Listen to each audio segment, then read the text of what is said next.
ప్రయాసపడి భారం మోసుకుంటున్నటువంటి సమస్త జనులారా, అంటే ప్రపంచంలో ఉన్నటువంటి సమస్త జనులు ఎవరైతే ప్రయాసతో, రోగములతో, బాధలతోటి, ఆర్థిక ఇబ్బందులతోటి, రకరకాల ప్రాబ్లమ్స్ తోటి బాధపడుతున్నారో వారందరినీ పిలుస్తున్నారు. సమస్త ప్రజలారా నా యొద్దకు రండి, నేను మీకు విశ్రాంతి కలుగజేతును. అంటే మీ యొక్క బాధల నుంచి విశ్రాంతిని కలుగజేసేవాడిని నేనే అని చెప్తూ, నా యొద్దకు రండి, నేను మీకు విశ్రాంతి కలుగజేతును. నేను సాత్వికుడును, దీన మనసు గలవాడును కనుక మీ మీద నా కాడి ఎత్తుకుని నా యొద్ద నేర్చుకునుడి, అప్పుడు మీ ప్రాణములకు విశ్రాంతి దొరుకును.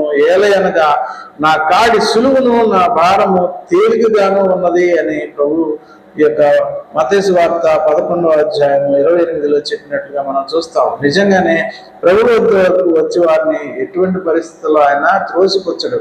ప్రతి ఒక్కరిని కూడా ఆయన ప్రేమిస్తున్నారు.